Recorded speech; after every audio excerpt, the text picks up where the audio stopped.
Yo, welcome to episode 32 of the Put On Podcast. I'm here with my co-host, D. Derek. How are you? What's up, Cal? Doing all right. Good. Doing all right. Yeah, a little stressed, a little anxiety, just from life stuff. But I'm You all you right. doing your morning walks, you getting everything in you need to do to handle that? I mean, candidly, I've been kind of like missing the walks and And reverting back into some bad habits lately. And it's like one of these things that's really on my mind of like, I need to get back onto the straight and narrow and start doing all the good things that I was doing before. bro, But you read the books. You yeah, know, you know how big positive affirmation is. You know how big energy is. Like even jumping on whatever 10, 15 minutes before this, like, bro, you got to get that energy up. You got to get more positive vibes. Like, fuck the stress, man. Like, keep them. You know.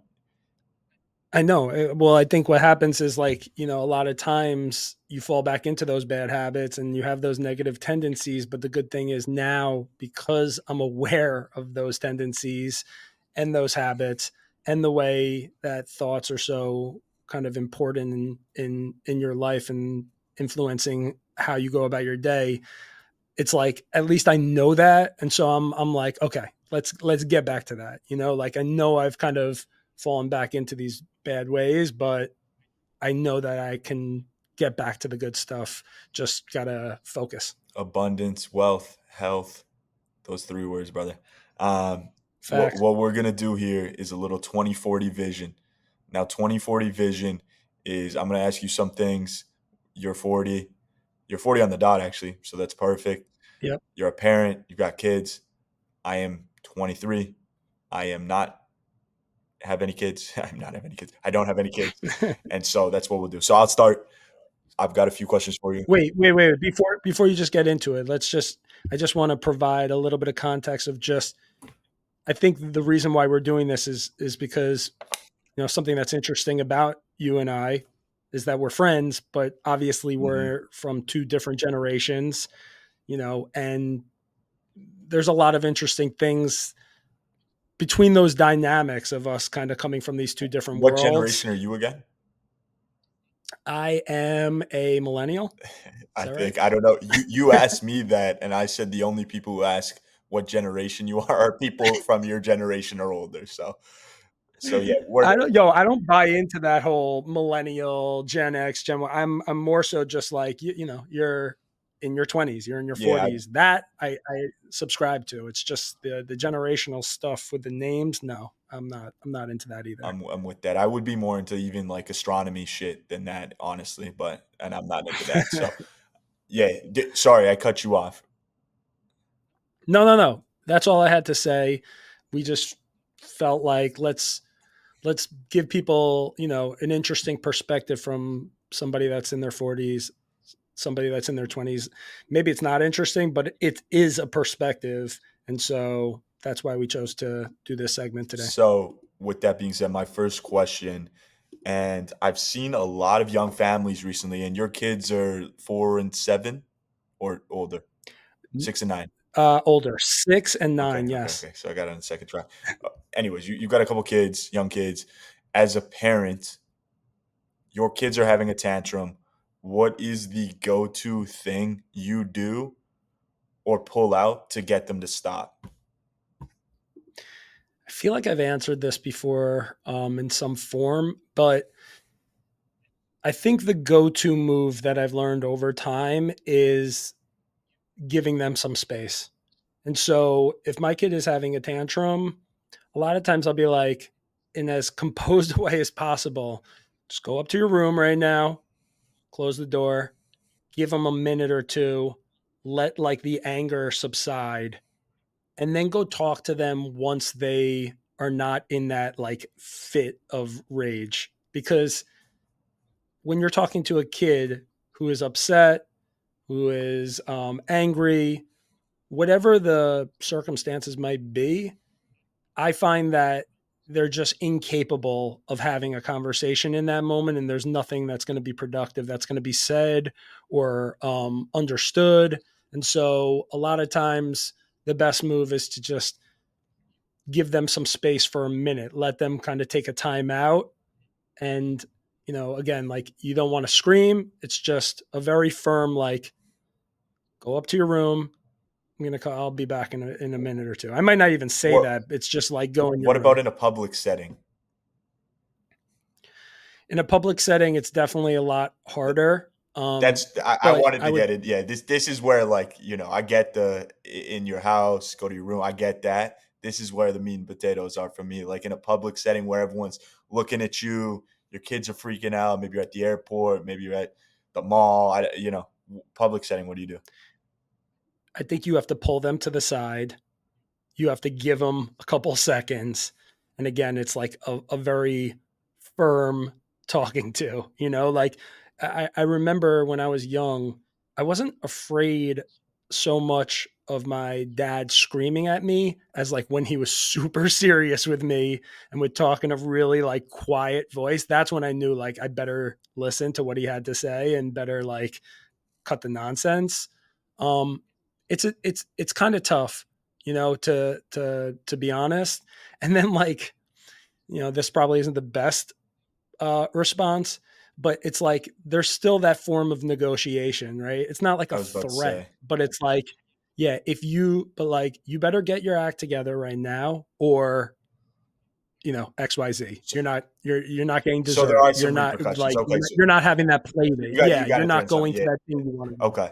That's what I was. Yeah, that's more so what I was curious about. Do you have a go-to thing with your kids in the sense that, I don't know, they love dessert and you're like, no dessert tonight, or is it Dessert, iPad, iPad? um, any sort of like thing that they like are planning to go to. Maybe they're we got tickets to a basketball game, or maybe it's some activity that they're excited about, or whatever Anything it that makes is. them Like, happy or they're excited about could get taken away at a later yeah, date like if they don't smarten up. the other day, my oldest was like just being out of control, and it was like, all right, I guess you're not doing Halloween. Like, no Halloween this. It's like Have it's you ever and the gone funny through with thing, something like that serious? No Halloween? no, no, no. Um, but to a little kid, they're like, what? Like, no, I'm not going to be able to go trick or treating on Halloween. It's so funny how important Halloween is to them too. It's really super important. So, it's just one of those things. Okay, okay. I like that answer. I'll run with that. Next one. As a parent, what is like your favorite family activity that is most enjoyable for everyone, not just you? What's the go-to family activity? You, the wife, the kids. That's a tough question. Bring the heat. Because a lot of times a great activity will be something that they're not excited about, like when we tell Sure, them, sure. And then and then once we get there, they're happy to do it. Man, that's a really tough question. I think any sort of like vacation, or like just like we're gonna go upstate, or we're gonna go to this show, like anything my kids get excited about. Maybe that's not the best activity. I personally love like taking my kids and my wife and going on a hike, hike. like Okay, in nature. hike's a good one. That's what I was looking for. Something And along those lines. does that yeah, I think Yeah, that's probably my favorite. I don't know that it's the most entertaining to the kids, but yeah, I I can't think we all imagine enjoy it. they do enjoy. Okay, yeah, it's hit or miss hiking for kids. I would say from my experience of being a kid more recently, probably than you. And yeah, I just think that Well, I was just going to say, going to a Knicks game is another one that like we all love doing because it's such a treat, and like we're Knicks fans, and going to MSG, there's really nothing like it. So maybe if I had to pick one, that's the best hiking or one next in game. terms of everybody Okay, involved. okay, Yes. okay. Hiking or next game. So the next question is: what is the most unexpected lesson your one of your kids has taught you? Um, I always go back to patience. I mean, Was that unexpected though for you? No, that's I guess that's not unexpected. I'm more so saying, what, yeah, going into parenting and having two boys, whatever, and what was something that you didn't foresee happening, and was a lesson that you took out of either a moment or a year, or the Yeah, unexpected. Something that's unexpected.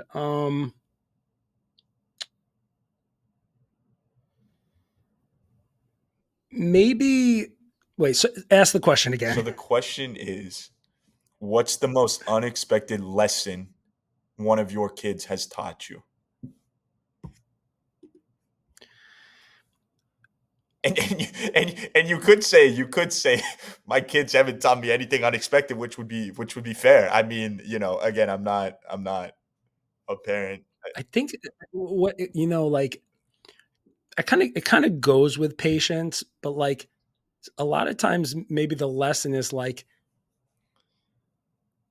I'm surprised how quick I am to get angry about things, and Are like your kid I'll are give you your an kids that example. way too? Not necessarily, but like I just like this morning we're getting ready, and I do the mornings with my boys. My wife is a teacher and she's has to get up early and go to her school, and so I'm doing the mornings. I'm getting them ready. I'm making them breakfast. I'm making them lunch. I'm making their Damn, beds. It's like a whole fucking thing. And by the that's time it's crazy. over, I'm That like sounds like a full-time exhausted. job in itself. My goodness. It is. It is. I'm like, Mrs. Doubtfire. I'm like, whatever.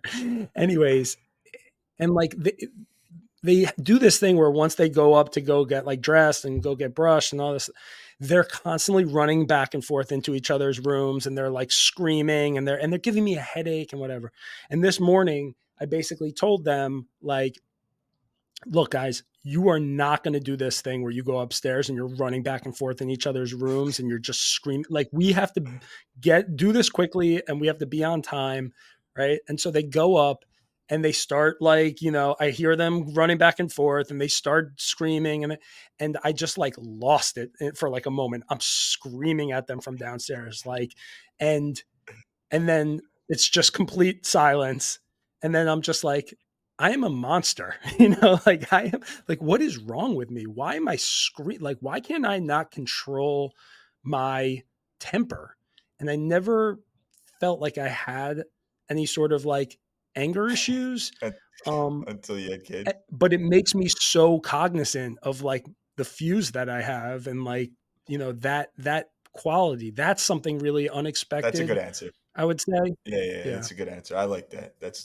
Yeah, it's interesting how, you having kids brought that out of you, but it's probably something that was always in you. You just never realized, you know what I mean? Until you realize Oh, you can't 100%. deal with your kids the same way you would deal with myself or, other peers, whatever. So, yeah, that I like that. That's a good answer. So my next question is, what's a parenting or family win you like to experience, on a weekly or daily, a win as a parent or family man?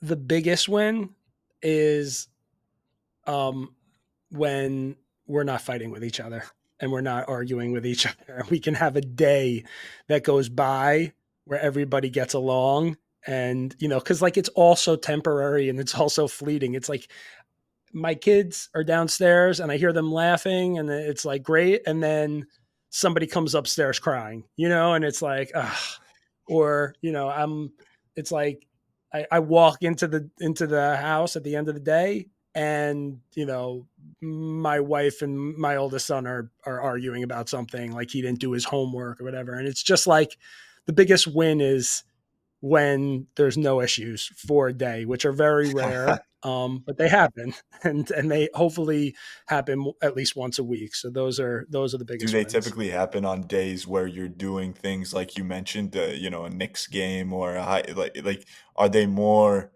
common on vacation, or it's just random? Completely random. just sporadically we all wake up and it's just we're happy to be alive and we're just, and then there are those days it's like my youngest who's 6 years old, he can wake up just in a really shitty mood and it's just like he's no matter what he's just going to be pissed off about something and it's just like what why are you, or even my 9-year old is like why'd you wake up like trying to fight and argue and like be mean to your brother, like you like can't we just start the day happy? And so I really cherish those days where everybody's getting along and everything is nice and you know copacetic. Okay, that's a win. My next question, what's a quality you see in one of your kids or both that reminds you the most of yourself either now or growing up? Good question. I actually have answers For for this? both of them. Yeah. So, m- um, my youngest, who's 6, his name is Freddie. I, we have a similar, in my mind, like sense of humor, and I think he's so like I think he's just naturally has like comic chops and is like funny and is has the thing, The the funny thing to say or the clever little joke where you're gift like, of the wow, gab. like, Yeah, yeah, yeah. and yeah, he's got that little gift of gab. I don't know that I have the gift of gab, but I definitely have this like clever thing Humor. that I've always had and some sense of humor. And so, to me, that's where I see a lot of myself in him. And then my oldest, Milo, who's 9, is like, he's got a real creative side to him that he is like naturally um a he's like a he makes like he has a YouTube Yeah, channel yeah, and yeah. he like can edit like videos and he directs the videos. He has his friends over and he's telling them what to do. And like, I'm not, I wasn't like that when I was young, but I remember like making little like movies on camcorders and doing the same thing with like the direction. And again, he's way more advanced than me. Like I always tell my wife, like what this skill that he has, like is something that I can see him doing in the future. Like if he ended up being, you know, some sort of content creator or Movie director, movie producer. director or whatever, like he's just got that. He is like and he's an artist and so he's definitely got that creative side that I feel like is it reminds me a little bit of myself. Between the two of them, you make yourself sound freaking amazing. That's dope. That's awesome. I know I didn't want to like I didn't want to like say all this stuff about how great they are and that's how I am, No, but no, it's good. here It's we good. It's good. And my last question is, what is an ideal but realistic Sunday morning? ideal but realistic Sunday morning is we all wake up late. Um, my kids sleep late, which they never do. They always wake up at like literally the crack of dawn. And then we come downstairs. I drink a cup of coffee. We eat a nice little breakfast together. Um, and maybe we go for a walk, come back. Um, and then we sit on the couch and watch some football together. My wife doesn't have to be a part of that because I know that wouldn't be enjoyable to her. She could go out and get her nails done, but like I just like lazy Sundays. Lazy Sunday mornings is my Your thing. your kids And will sit and watch honestly, football with you? not really. Not really. I mean, what so we don't really have too many like days like that. There's so many You'd have activities like something usually happening on a Sunday, like they'd have I'm practice coaching or them or or yeah. game. Yeah, Yeah, yeah, yeah, yeah. yeah. But a lot of times when we get home from whatever activity, like we'll sit on the couch, we'll watch football, they'll get on their iPads, they'll check their fantasy teams. I love that. I love that Yeah, kind yeah, of yeah. like That probably gets them that into the football afternoon. more too, being able to have It does. fantasy It players. does.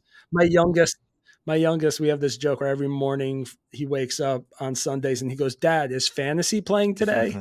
And I always have to explain to him, "Yes, every Sunday during the fall there's football, and Means that is fantasy's playing. yes, Yeah, yeah, yeah. there's fantasy implications." But yeah, it's simple things like just let me drink a coffee, let me read my book in peace, let me be surrounded by them, and let's just enjoy each other's company with like no obligation type of thing. Love it. Makes sense. That was my last one. Good shit. I like that.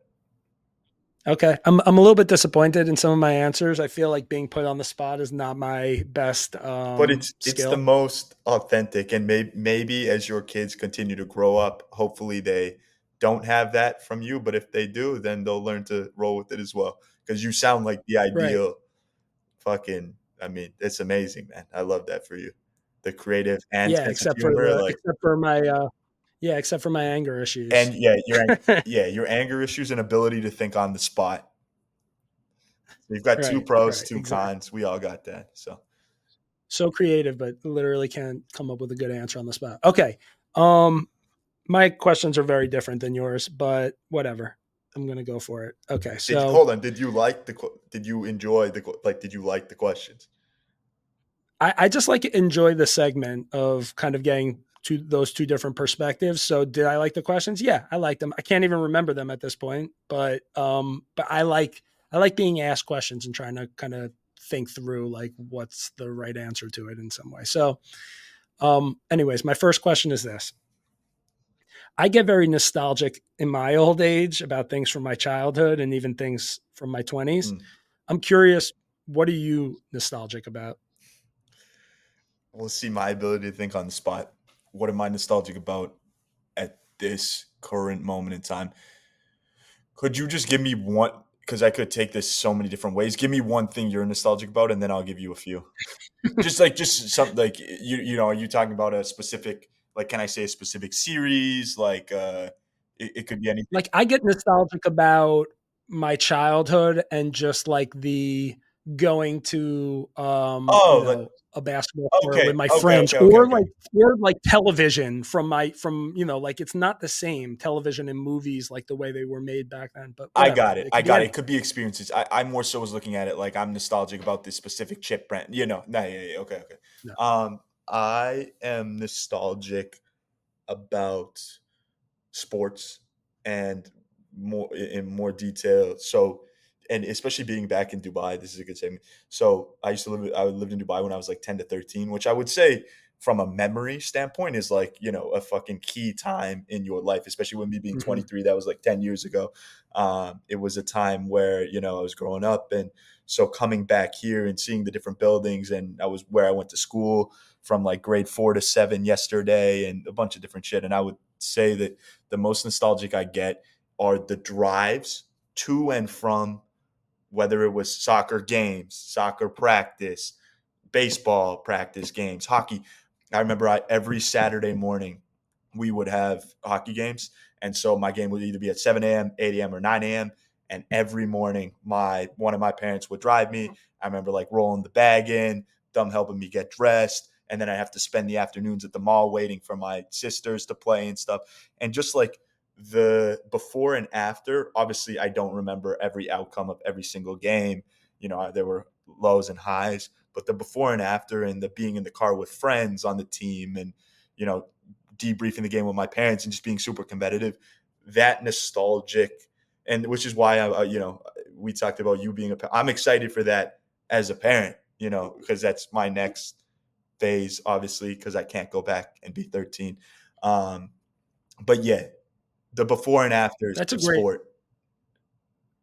That's a great answer. I mean, as you're saying it, it made me nostalgic Yeah, about like the sports from back in the day and all the teams I was a part of. It made me think about going on long drives with my dad because he used to be the one that would drive me all around. And I always think about my high school basketball like playing days. Um, I have a lot of regrets about those days of just like weren't as successful as I had hoped and whatever. But that's a good one. Great answer. Okay, you're off to a good start. Next question. What would you say is the biggest worry or concern that you have in your life right now? that's so funny because if you want me to be completely honest with that answer, I do. it is what am I gonna eat next? like it is my I don't have much cooking chops, and it is Am I going to order? Am I going to have to venture out and pick something up? Am I going to have to lean on Jules to make something? Am I so my biggest worry right now is what am I going to eat? Honestly, honestly, like I am definitely, I want to be completely candid. Yeah, so that's definitely my biggest worry. I don't, I think that especially with some of the conversations we've been having over the last couple months and the positive affirmations, reinforcement, I really things are coming along well. I think I see a vision for myself, for my life. I'm excited. I have no doubt or worry, in it. I really, yeah, genuinely, I'm finally in a spot where I'm not worried about shit aside from what I'm gonna eat. If I'm Well, I believe you. I believe you. I also think you're kind of like a rare exception because you have a very positive outlook on a lot of things. But I also feel like it lends itself to the fact that like you're in your 20s and you have no responsibilities because For like sure. I you were to ask me that question, like think about the serious shit that I would say to you. Yeah, And you're talking about your biggest concern is like what to eat for but lunch. that's why this segment is fucking great because it's the 2040. Yeah, Yeah, I mean, I don't have kids that I need to worry about keeping alive or, so true. yeah, yeah. Okay, that's fine. That's a good answer. I like that answer. Okay. Next one. This is like a two-part question. How do you feel that social media has affected your relationships? That's the first part. My relationships or my, like, relationship. Your So relationships with anyone, like my family, with friends, anybody. Yes, everybody. um, I would say, a little bit of it's affected relationships in the sense that people experience FOMO. People are more sensitive due to the fact that again, you can be left out of a chat or a party or a get together, whatever it is. And with social media, no one really lives in silence anymore. You can see what all your friends are doing. Everyone, has the internet. So I would say it's affected relationships in both positive and negative ways around, inclusion and just and drifting apart from people due to life outlook and you're drifting different ways, but they still see, oh, yo, so and so's still hanging out with so and so. So that's probably my gut answer. It's interesting because as I was asking the question, I realized I hadn't thought about it myself. And the first thing that came to mind was like, it kind of makes the relationships that are like the ones that you have that are more like on the peripheral, like the outskirts of your, like not like your immediate best friends and you're not your family. It's like to me, it's that's the place where it strengthens those types of relationships. But the ones where it's like your most important relationships, those are like kind of a little bit unaffected. Yeah, The second, right? Like it's almost like I catch up with people that I haven't spoken to in a long time, or somebody will make a comment or hit me in the DMs of like, it's like, an acquaintance, a friendly acquaintance or something. And it's just like, that's how we stay connected because otherwise I'm not talking to that person ever. Right. that's facts. That's facts. That's a good shout. I would say too. When I run into someone who I haven't seen in a while, and they're like, "Hey, yo, you were just in Dubai and Thailand. How was that?" Right. It sparks conversation that we wouldn't be having if they didn't follow me on Instagram and see my story. And as much as I kind of just click through, if you see something, someone's in Dubai, you're gonna recognize that. And so it's interesting how someone I might not know really at all, but who we follow each other, whatever, and maybe went to school for them for a year. If I see them in person, they're like up to date on what's going on in my Right. life. That is Yeah, weird. yeah, yeah. Here's the follow up.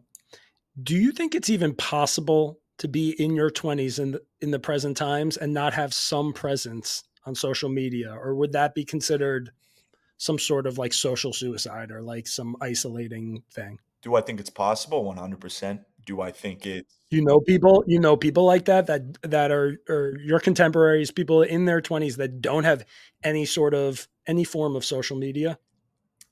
I can think of a I feel couple like there's people. I nobody can we think of a know. couple people. Yeah. Yeah, yeah, yeah. I'm not gonna name drop them.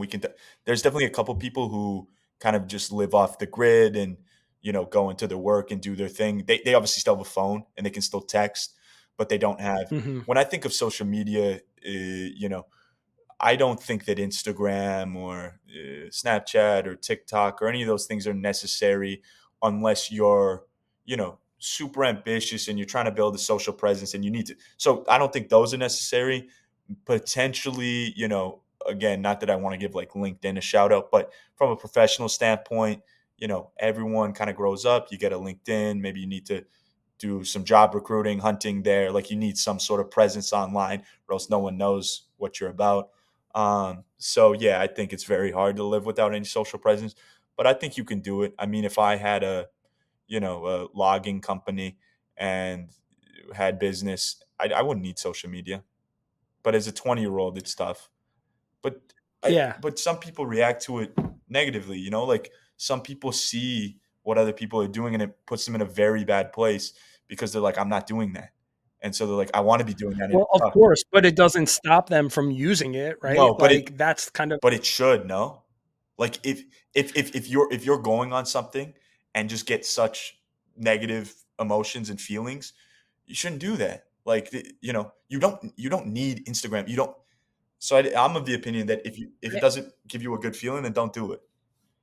well, I agree. I just think everybody's addicted to it at this point, and they feel like if they're not on it, that they're missing out on something, or that they are not in the loop, or I don't Let's know what it is. But remember, I tried to like get off social media for a minute, and maybe I had like a couple days, and then it was just let's right talk back about on. that though. How can you be addicted to something that gives you a shit feeling? I'll give you an example. Drugs. But most of them, maybe long term, but temporarily you do drugs and you get high. So it's giving you you're getting a quick hit of dopamine, which I guess might be the same with social media, and then long term It is the negative same. negative effects. But yeah, I mean it's all the short term satisfaction. Sat- Satisfaction. Yeah, but I'm looking for a different word. But yeah, that's fine. Short term satisfaction, Um, satisfactory.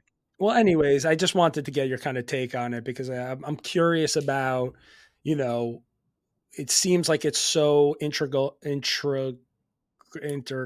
For to 20 year for olds. We're having a hard time For pronouncing our words today. 999 out of 1,000 people, yes. But I would say out of every 1,000, there's one person who is able to function without any social media at 20 years old, and that's just their life is better that way. That's my Hmm. take. I'll stand by that. Okay. All right. Couple more. Ready? What bothers you the most about your generation, whether it's a trend or just something that you personally reject or can't stand? What would you say that is? Way of thinking, fucking soft knit. Like my generation is so fucking soft. Like, you Hmm. asked me what I worry about. I gave you a very simple, sarcastic answer, but it's the truth. You ask someone else that they worry about X, Y, Z bullshit that they shouldn't be worried about.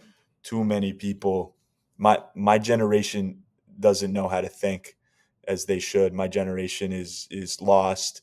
They are misguided and hate.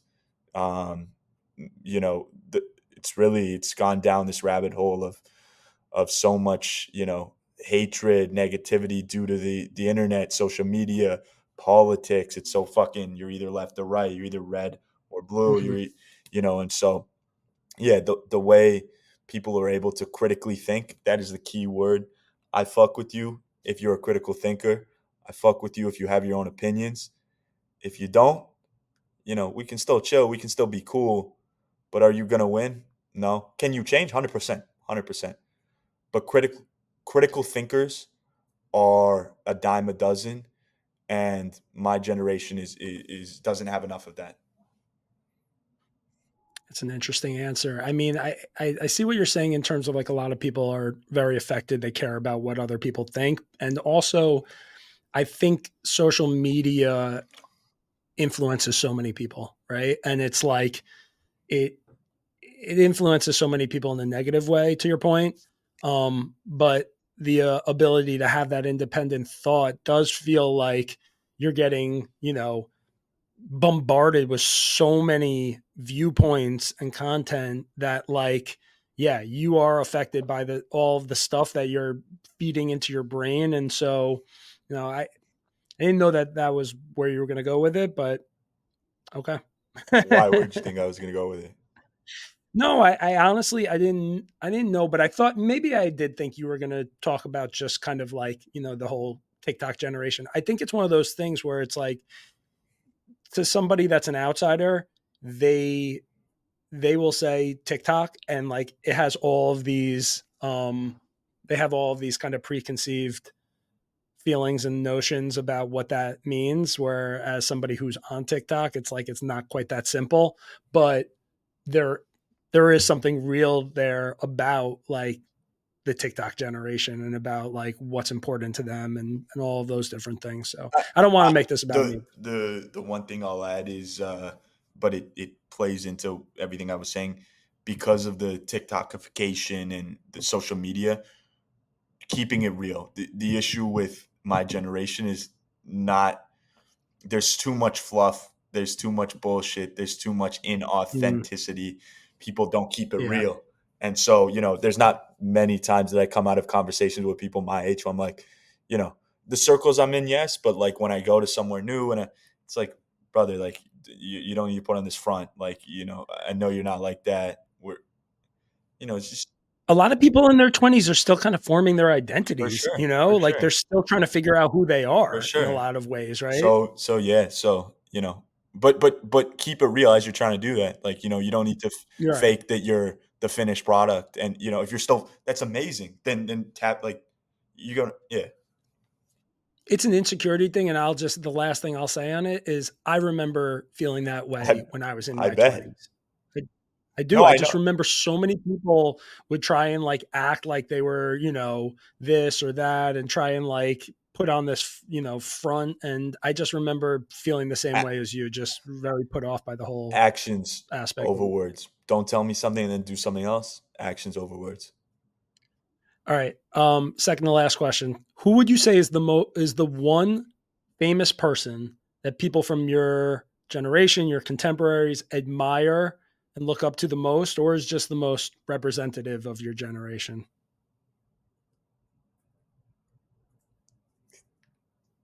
The first person I think of, Gary V. I had a feeling you might say that. Okay. Admired by my generation, like the most influential, not necessarily admired, most influential and polarizing. You got to think of someone like Andrew Tate, for example. Very influential with my generation, not necessarily the most liked. Not necessarily my style. I think, I feel like he's fallen off though to some extent, right? Like he's not as much in the limelight anymore. yeah, falling off from where he was, but I would still say if you asked, throw me a name aside from Donald Trump that individuals in my generation would know more than Andrew Tate. I bet you couldn't. Well, I was wondering if you were gonna like. So I thought you might say Gary V. I thought you might say Mr. Beast. I Mm. thought you might say Portnoy. Um, I thought you might say like an athlete like LeBron or no. Um, but whatever. Okay, Gary V. I'm not surprised by that answer. It's a tough one, but yeah, Yeah. Last one. What technology can you not live without? Or in other words, what technology are you most dependent on? my phone. It has to be. Your phone. I couldn't go anywhere because all of my money, work, uh, personal contacts, planning events, doing any. I mean, it all goes. How am I supposed? What am I going to write a pen and paper and email or fucking letter it off to my buddies and be like, hey, we getting together Friday night. I'm gonna write a pen and paper and secure a deal. No What part of your phone are you the most dependent on? messages, messages, and All then right. and then probably um, messages, and if I'm being practical, the email app, Gmail app, and then probably Instagram. All right. Last part of that question. Put the phone aside. What technology can't you live without? Mm. can't I live without? Uh, like a TV. I would say, TV. you know, there was a blackout, it would suck.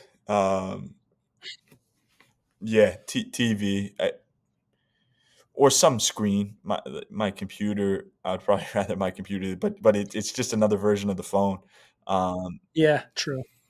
yeah, TV because the enjoyment, entertainment aspect, there'll be a point in life where, you're able to do all things that you wanna do and just be entertained, and so when that point comes and I have more time on my hands, I definitely I love watching football, I love watching soccer, I love, TV shows, we talk about some, it's definitely one of the purest forms of entertainment for me. I feel like movies, I get taken into a different world, depending on what kind of movie it is, so, yeah, I would want to have a TV that I can watch all those things.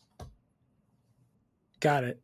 Okay, well, listen, I told our producer Steve that we were going to keep it kind of short, And like now so it's that 40 minutes, holy we fuck. yeah, we would only do a couple of questions so that because if we did like a lot of questions, it ended up being 40 minutes. Ended up being 40 minutes anyways. Okay, so we'll roll to the put on segment. We are going to Yeah. start with creators. Give me your creator. Okay. So this creator I discovered over the weekend. And basically the at is Sean. I think it's pronounced Schutt, like SCHUTT 69. Sean Schutt Okay. 69 on TikTok, the Sean Schutt and 69 on Instagram. Um, hopefully his last name is that. But anyways, a creator that does a bunch of comedic content, and most of it is either skits or POV style of different social situations and interactions, I and think I've so seen the this guy. clips, Yeah, yeah, yeah. yeah, so the clips will have text on screen that'll say POV, guys with their friends as soon as girls are Yeah, around, yeah, yeah, yeah, or yeah, yeah. guy hitting on you at a club, or you accidentally make eye contact with a guy for 3 seconds. Okay. And basically, it's what I would describe as cringe comedy because it just nails all of the funniest parts about guys who are quote unquote fuck Yeah, yeah, boys, yeah. for lack of a better term, like that are desperate for attention. And he even has like a real fuckboy look to him with his hairstyle and his clothes and the jewelry that he wears. But clearly he's in on the joke. And I was just dying watching his clips over the weekend. And I'll just say the funniest part about his clips is that in each one, the camera is essentially the girl he's trying to like hit on or mac Yeah. on, right? And so he'll be doing that thing guys do when they're trying to impress a girl by acting cool and how they talk to their friends or just doing little like stupid dance moves to try and get their attention.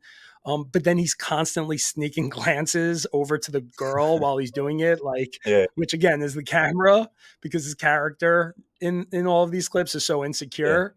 So it's just so cringy yet funny that you have to respect the creative brilliance of it. And it's one of those things that I feel like I'll probably get over very quickly, but it made me realize like I actually love cringe comedy. Like when it's so like Yeah, yeah, yeah. that guy, it's like makes your skin crawl, but there's something so funny about it, and he just kills every one of it. I'm gonna send I'm you a with couple that. of his clips because they're really Yeah, good. I think I've seen him, but that's sounds hilarious. It's funny that you talk about, he's obviously, as you said, the fuck boy, whatever, and does those skits. And you, as you're young at heart, obviously, but as a 40-year-old, enjoys that because I would say, majority of the people watching that would be younger. So it's funny that's your creator for this. Well, I think it's also just like as an older person, like you see all those guys all the time. They pop up, they're trying to act cool. Yeah, So yeah, it's yeah. like there's something refreshing about watching a younger guy who knows, like who's in on the joke, even though he kind of looks like those guys and is really leaning into that. And I think he's found a good little niche there. Okay, so I have got a creator. Actually, I had a couple, but I'm gonna save one. The one I'm gonna give you is This guy Austen Alexander is the at. He's Okay. Canadian. I think he's from Toronto, but he does cringe skits as well. But they're like more finance bro like or divorced dad. He like does the Okay. divorced dad pretty well. He does like the cottage vibes with the kids, and he fakes the phone calls, and he actually there's a female character in a bunch of his clips too. They might be dating in real life, whatever. But he has, so he does the divorced dad or wife bits, and man, you'll see the Canadian element because he's got the Canadian accent and he's very like cottage douche, but he's fucking hilarious. You want skits on finance bro, divorced dads, stuff like that. His are super creative, and I've seen him for a while now, but yeah, I want to shout him out. Austen Alexander, long hair dude. I'm trying to It's yeah, I'm trying to look them up and Austin see if is I with it's Austen, so not okay. I see him now. He does look familiar, but I'm not. I don't know if I've. It's hard to tell if I've seen this stuff. I'll definitely check it out. yeah, Austn Alexander. But yeah, man, check that one out. So with that, let's move to a trend. What is your trend? Okay, another one that popped up over the weekend that I just, I'm always amazed by how these things just come about, like who made it up and where, like, because it's so funny. Is it a This one social too. trend? It I is. wonder if it'll be the same as mine. Let's see. Okay. It's called the Suspect Challenge. Okay. Have you heard of it or no? No, not the same. No. That would have been great if it was. But, anyways, okay. So it was all over my feed. And basically, the trend is done with couples who are either married or dating. And one person will be Hmm. jogging, right? While the other is jogging alongside them and recording them while also doing the commentary. And then they'll switch so that the video will go back and forth between them. And so the point of it is just for these couples to rag on each other and come up with the funniest personal insults for their partner, Around how right? they So I run, or just anything. no, so I wrote down some of the examples of the funnier ones I heard. So it's like, like when you're watching a video, a police video, and it's like, you hear like the operator and it's like suspect is headed Sure. Yeah. north Yeah. on whatever. So this will be like, this was see here are some of the ones that suspect is in great shape for a mom of three but has no kids, right? So like, Yeah. Yeah. and then Yeah. she'll like, Yeah. And she hears him saying that, uh, obviously. right, and then she'll just like start laughing or get mad, and then it was like suspect is perpetually sweating at all times. Suspect says she missed a spot while shaving, but it appears to be the whole leg.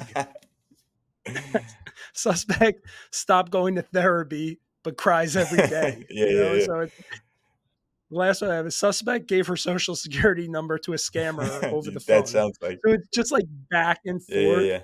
and just a fun little trend that I know by the time that we put this out, it'll just be like an afterthought and nobody will even know what it is. But it's like you gotta go check out some of these videos. I was telling Steve, our producer, about them, and he was saying that he's like, "Oh my god, I was watching those over the weekend too." So it's a good little one. I haven't seen those, but yeah, hopefully some of them start coming up. My trend is talk about cringy dancing. So it's the trend where, and the song is a fucking banger. I've been listening to it on repeat, so it's a little music put on as well. But um, it goes, I love your daughter, and then it goes, what do you have to offer her? And then it says nothing but this, and the song comes on. It's called "Breathe," the song, and it's these guys who essentially are, they're saying to the daughter's dad that they love her, and then they're saying, what do you have to offer? And they're saying nothing but this. And then it goes to them doing like the most ridiculous dances in like parking lots, in houses, whatever. It's just like, and then it's like, what's that supposed to be about, baby? And they're just fucking, bro. Have you not seen that? No, I have it right now on Google, and I mean The I don't want to watch it while we're recording, but I'm The song, intrigued. yeah, the song is "Breathe," banger of a song. Listen to the song, but it's an old one. You've probably heard it before. What's the song? "Breathe." Um, By who? By Telepop Music? I thought it was No, "Breathe." can't be that. Maybe it's "Breath." Hold on. Let me find it. It's Okay. by years and years. It's hold on, hold I on, need to I need to hear it. hold on. I'm pulling it up right now. You hear this, right? And then like it's what do you have to offer my daughter? Nothing but this. And then it,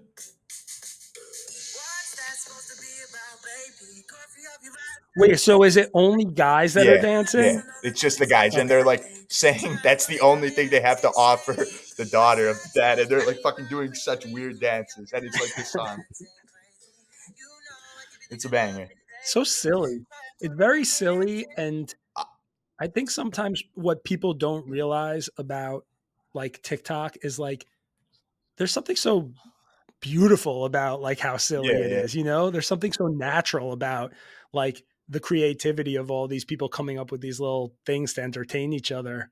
That's like part of the it appeal is. that people turn their noses up on, TikTok, whatever, and they think about it in this one way, but it's man, it's for somebody like me who's always looking for creative stuff, like it just keeps bringing different little creative trends and videos that can't get enough of them. Yeah, yeah. I'll put this on the record that I would fucking crush that trend with my weird dance moves, and I'll maybe put something on T-pop socials, and I'll do the trend.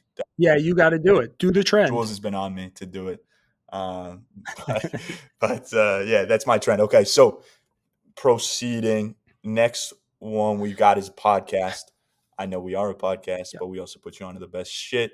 So, what one aside from this are you going to put us onto? Okay. So a clip popped up the other day and it was from a podcast and it was my guy, Naval Easy. Ravikant, who doesn't do a lot of podcasts. So anytime he's on as a guest, it's like appointment viewing, listening for me. And I had to find like what it was, who it was, and then listen to it. And so he was on something called the Ranveer Show. I've never listened to Never heard of it, it. but it's apparently one of India's leading podcasts, Let's go. and it's hosted by a guy named Ranveer Alabadia. I feel like you did great with And that pronunciation.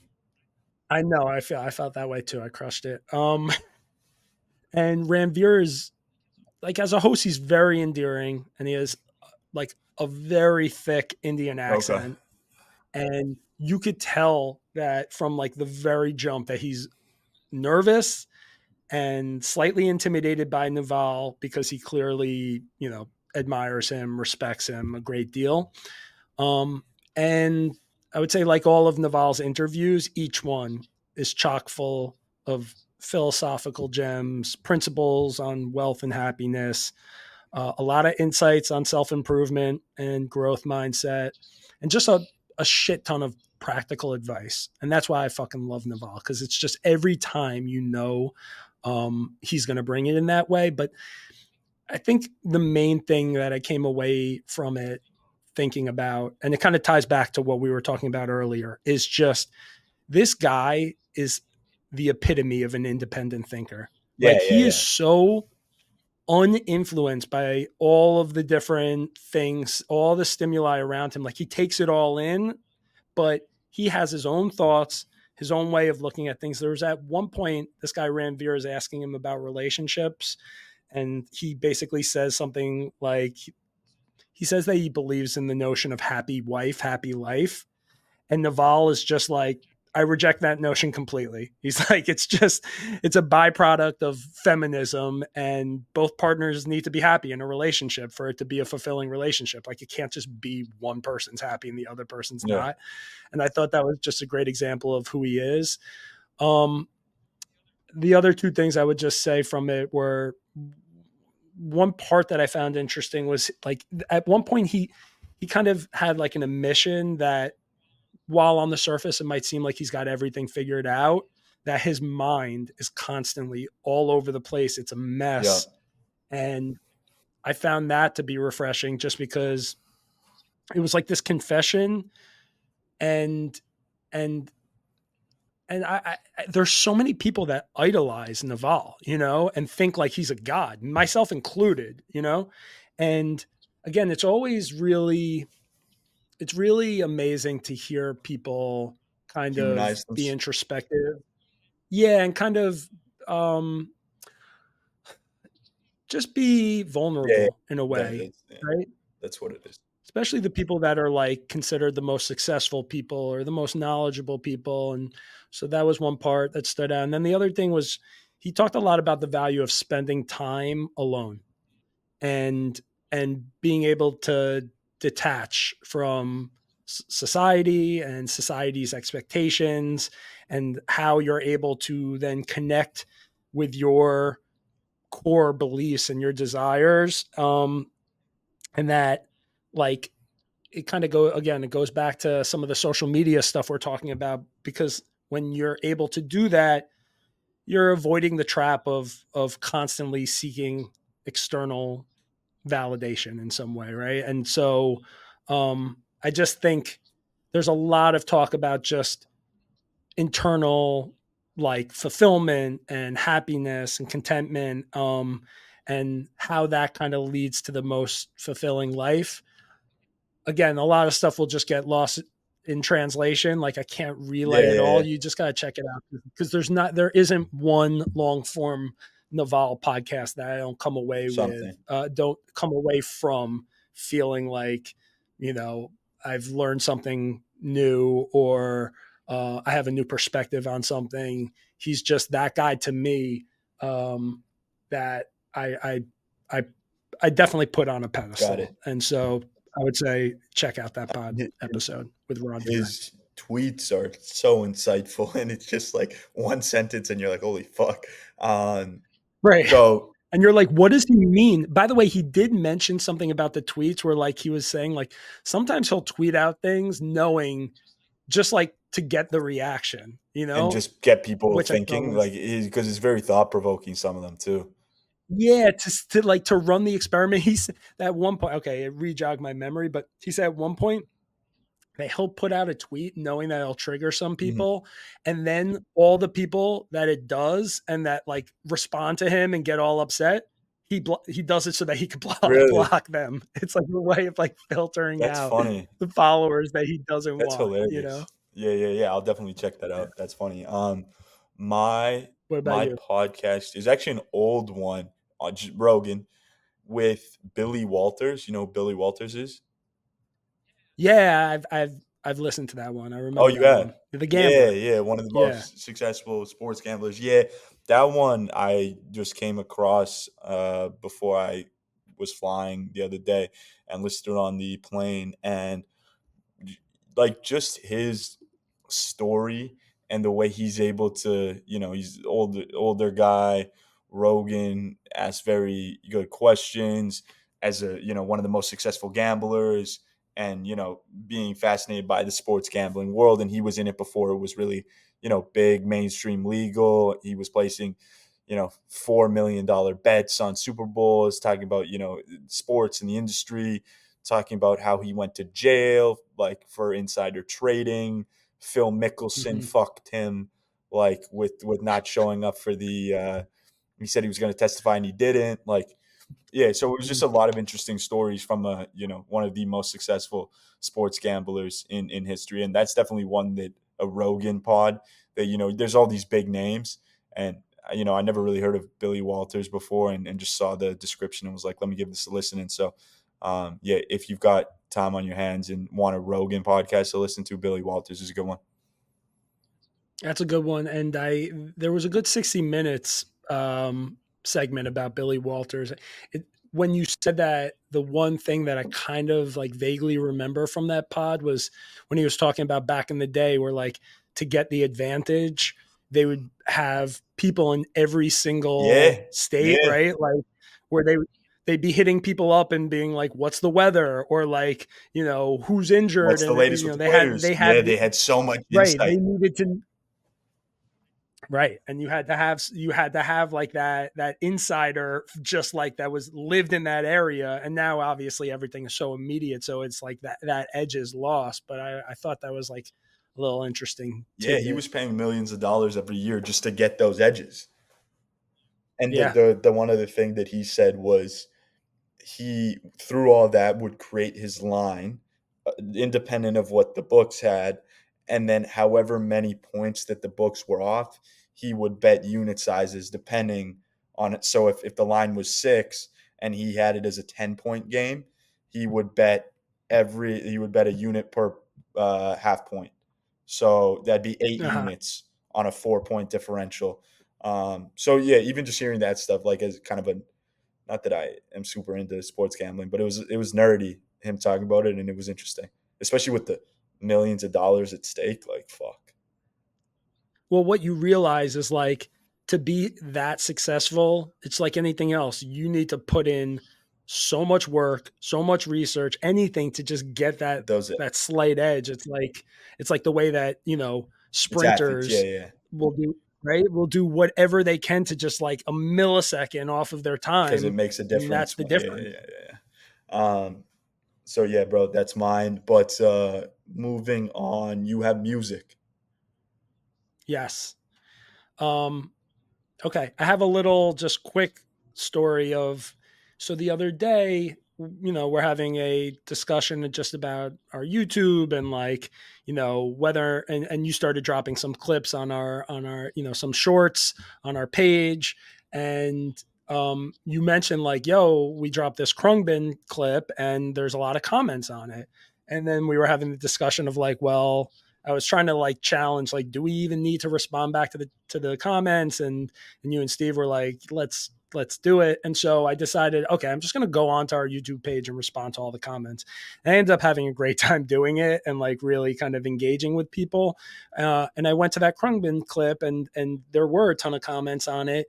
And something kind of special happened, which I should have kind of foreseen, but a lot of people were really are obviously a lot of people are into Krungbin.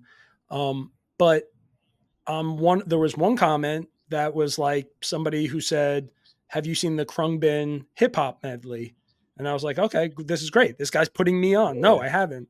And I went and I watched it. And by the way, I gotta give a shout out to him at Carson Mapes on YouTube, Carson with a K. Um, Basically, I went and watched it. It was like an 8-minute like hip hop medley from Krungbin in Chicago. It was amazing. They played Electric Relaxation by Tribe, Baby I Got Your Money, like the ODB song, Warren G, Regulator, Ice Cube. It was a good day, all just like on like just, drums and guitar. It was amazing. I was like, okay, thank you for putting me on. And then one other person, whose name is at J Hizzle 473, shout out to them, Hazel. wrote check out Glass Beams, they shred as well. And I said, okay, let me go check them out. And I went and found them on YouTube, and right away I was into them and they reminded me of Krungbin. And so my put on today is Glass Beams. They're a relatively new group. I think they started in 2000, or 2000, 2000. They started in I was about to say 2020, new group. 2020, 2000. My 2021. God. Yeah, I don't know what I'm talking about. They're an Australian musical trio Okay. led by a guy named Rajan Silva. So I think another kind of guy with Indian roots. And their style is what what I would describe as a psychedelic fusion. Maybe this isn't my description. Maybe this is somebody else's, but a psychedelic fusion of Aussie surf rock and traditional Indian music. Okay.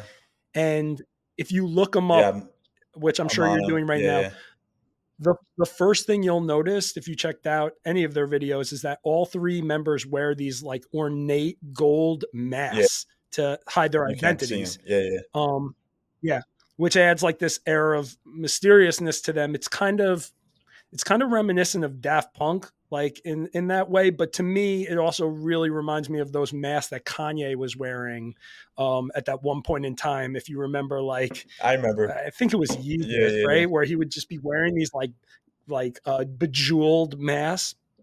Anyways, as far as the music, almost all of the tracks that I listened to, and there weren't a lot. Like I think they only have 2 albums, and each album has like 5 4 to 5 songs it looked songs. like, yeah. Yeah, they all have this really good up tempo beat, and then it's like mixed with this like hypnotic kind of Indian style vibe. And how would I describe it? It makes you feel like you're at an upscale like opium den back in the day, like some party, like or like or and like I'm not saying this in any sort of way because I'll tell you why, but it's like you're a rattlesnake that's being entranced to come out of the little thing by, the music of a snake charmer. And literally they have songs called Rattlesnake and Snake Oil, right? That's like two out of like their 9 songs. Um, but they only have 2 albums, Mirage and Mahal. And the songs that I heard that I was really digging are Kong, Rattlesnake, Mirage, Taurus, Mahal. So It is not it's not music you listen to every single day, but man, it's fucking vibey and I think you'd be yeah, into I'll, it. I'll check it out. That's funny. You said you really vibe to, and then you listed five, and they only have 9 songs. So you more than Right. half the fucking songs. Uh, that's funny. By the way, I liked every song. I kind of was digging every song, but those were Your my favorite 5 out favorite of 9. 5 5 out of 9. You could And give. and again, like there's something special about like in the most ideal scenario of forming a community for the put on where we're not just putting people onto things, they're putting us onto things. I loved Yeah. that, people were giving some recommendations and I was fucking into them. And so what I would say is if anybody out there has more recommendations for us, whether it is music, TV, books, creators, hit us up on social and let us know what we should That's what be this is all watching, about. reading, listening to. Yeah, that's what this is. We're trying to put each other onto the best shit. So No, that's I'm glad you shared that story, and that's dope that you found 2 things that you fuck with. I'll definitely check them out. I clearly need to be reading the comments, but that's cool. That's cool. To, to what do you to got? end, I will give you. I'm out in Dubai right now in the UAE. I'll give you Dubai put ons. Have you been? No, never. I love that you like were thinking about that for a second, and then you're like, no, no, nothing. So if you come out here, have you heard of the Palm, which is a man-made island that they built, you, and it looks like a palm. Is that the one where it's like it looks like a Yeah, tree, it's like a palm exactly, tree? exactly. I've seen it Yeah, before. yeah, yeah. Yeah. So, Dubai is obviously desert and then lots of beach. And so, if you come here, the place that you have to go and look it up right after this if you haven't seen the what the building looks like, but Atlantis is was one of the biggest hotels here, and they built a Atlantis the Royal is what it's called on the end Okay. of the Palm, and it is this crazy. It's a hotel. It's this crazy. By the way, I'm not looking it up after. I'm looking up right now, and it It's is crazy. crazy. And Wow. so it's at the end of the pond, Wow. and you need to do a beach day there. It is expensive. It is worth it. You go vibe out. They've got pools up top. They've obviously got beach chairs by the ocean. You just do a full day on, if you can stay there, you're lucky enough to stay there one night. If not, just go for the day.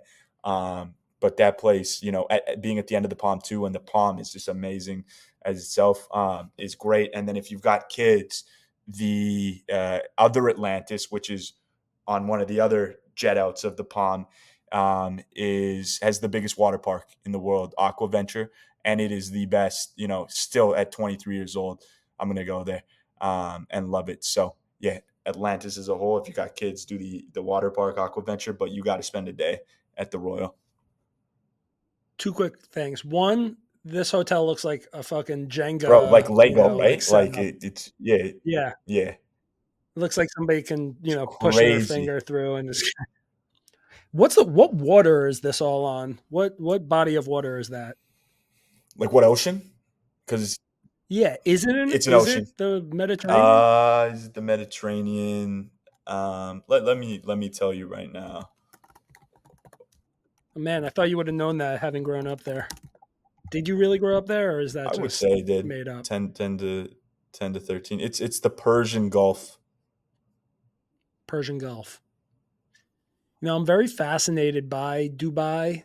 It's like it does look beautiful, and yet there's that whole part of like it being man-made that to me I'm just like, what? Like how? And but it's also it feels very tip of the iceberg of like in the future everything is going to kind of be like that. They're just going to make shit that looks like a paradise and it was just built out of, thin air. Um I actually have a lot of questions about Dubai. I should have had some questions ready for you about it, but We can talk. We can maybe talk on that's the next one. We can yeah. do it. Just, I mean, yo, this place is. They just built another palm a little bit down. They're building out into the desert.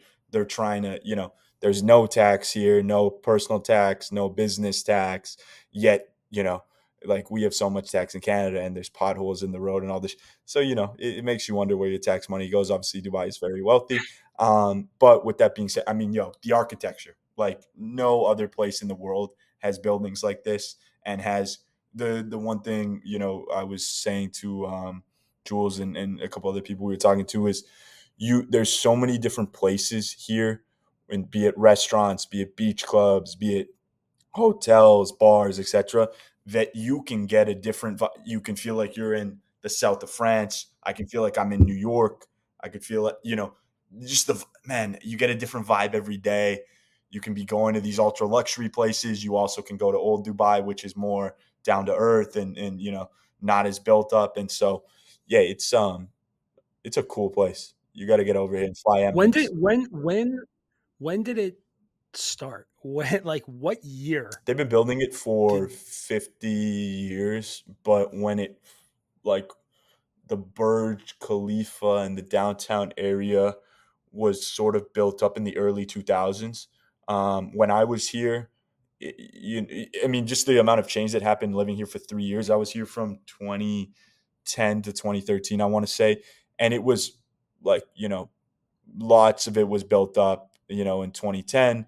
And then, fast forward 10 years later, everything's even more developed and they added a bunch more buildings on the Palm, for example, a bunch, but like the Burj Khalifa, the Burj Al Arab, which is the 7-star hotel, and the Palm were all built in early 2000s, I believe. And, um, I was here in 2010, but yeah, like, so, I mean, word? Every single time, bro, every time I look at pictures of it, it just feels like if we were to land on another planet where there was like a future civilization, like a civilization that's been around for way longer than us.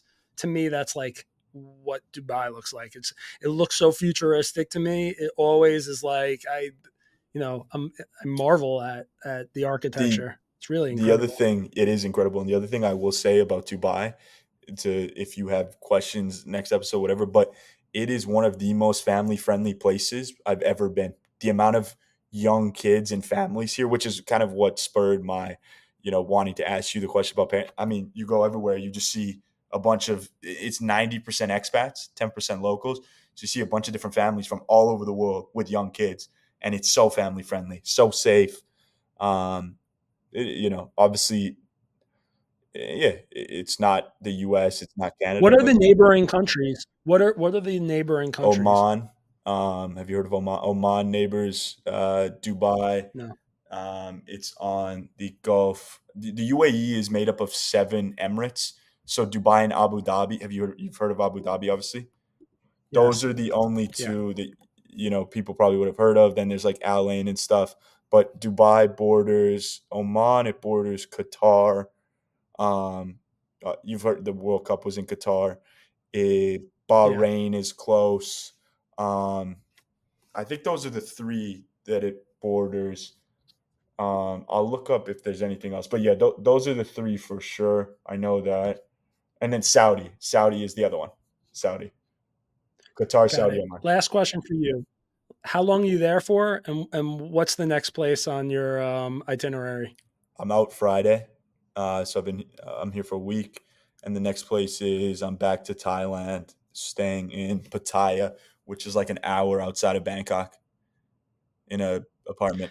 I really thought you were going to say back to Canada, back to Thailand, Yeah, yeah, yeah. and then after Thailand, back to Canada, or Japan, back Japan. to Germany. Get out of here for Mm. real. I'm gonna go ski in Japan.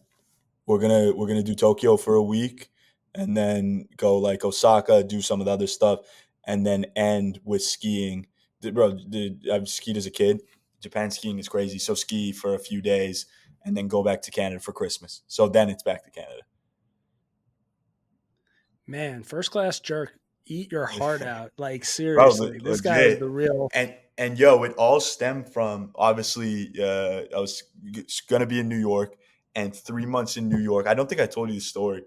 Whatever, 3 months in New York then turned into Mexico, Dubai, Thailand, Japan, and it was just in Indonesia, whatever. But the funniest thing was that after the New York fiasco happened, and like whatever, I couldn't get in the country.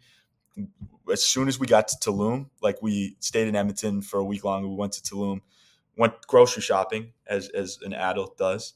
Again, my biggest worry is what to pick up from the grocery store, and the song that was playing as soon as we walked in, like the first thing we did when we got to Mexico was New York by fucking Alicia Keys and yeah,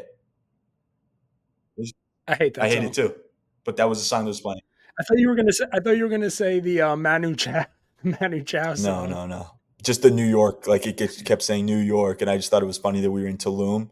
We were supposed to be in New York, Yeah, and that song was playing. So yeah, man, yeah. I No, you think did. that's a good spot to call it. Steve will keep it short.